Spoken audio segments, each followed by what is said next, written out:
मित्रों आइए सुनते हैं एक अद्भुत कहानी, अपनी क्षमता को पहचानिए। मित्रों एक पत्थर काटने वाला मजदूर अपनी दहाड़ी करके अपना समय बिता रहा था, पर मन ही मन में वो असंतुष्ट था।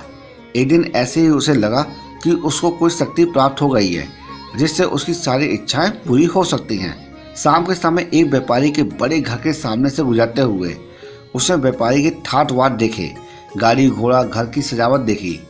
अब उसके मन में इच्छा हुई कि क्या पत्थर काटने वाला भी ऐसी जिंदगी गुजार सकता है, क्यों ना वो व्यापारी हो जाए। अचानक उसकी इच्छा पूरी हो गई, धन प्राप्त हो गया, नया घर, नई गाड़ी, सेवक सेविका, मतलब पूरा ठाटवाट आ गया। एक दिन एक बड़े सेनापति उसके सामने से निकला अपने सैनिकों के साथ। उसने देखा कि क्या बात है, कोई भी कितना भी धनी क्यों ना हो, इस सेनापति के आगे सब सर झुकाते हैं। मुझे भी सेनापति बनना है। बस शक्ति थी तो वो सेनापति बन गया।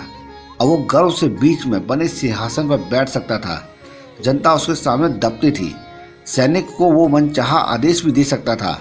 पर एक दिन तपती धूप से उसे गर्मी कहाँ उठना पड़ा और वो गुस्से से सूर्य की ओर देखा, पर सूरज पर उसका कोई भी प्रभाव नहीं पड़ा। मस्त वो चमकता रहा। ये देखकर उसके मन में आया, अरे सूर्य तो सेनापति से ज्यादा ताकतवर है, देखो इस पर कोई भी फर्क नहीं पड़ रहा है।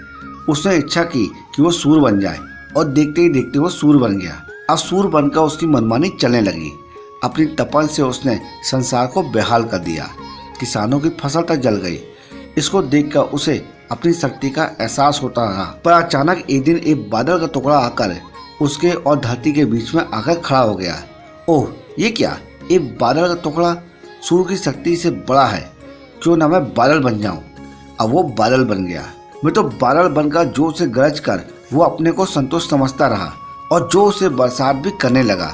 अचानक वायु का झोंका आया और उसको इधर से उधर धकेलने लगा। अरे ये क्या, हवा ज़्यादा शक्तिशाली है, क्यों ना मैं हवा बन जाऊं। बन गया वो हवा बनकर वो फटाफट पृथ्वी के चक्कर लगाने लगा। फिर एक गड़बड़ी हो गई, एक पत्थर सामने आ गया। उसको वो डिगा तक नहीं पाया। अब उसने सोचा पत्थर ज़्यादा शक्तिशाली है और मैं पत्थर बन जाता हूँ, और वो पत्थर बन गया। पर यह भी ज़्यादा देर तक नहीं चल पाया, क्योंकि एक पत्थर काटने वाला आया और उसे काटने लगा। फिर सोच में पड़ गया, ओह पत्थर काटने वाला ज़्यादा शक्तिशाली है। ओह ये मैंने क्या किया, मैं तो पत्थर काटने वाला ही था।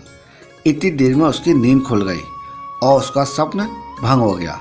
फर्क ये था कि वो अपने आप से संतुष्ट था। मित्रों हमें अपने अंदर की शक्ति और क्षमता पता नहीं होती है, और जो दिखते हैं किसी काम के नहीं है वो किसी न किसी काम के जरूर होते हैं। अपनी क्षमता को पहचानिए।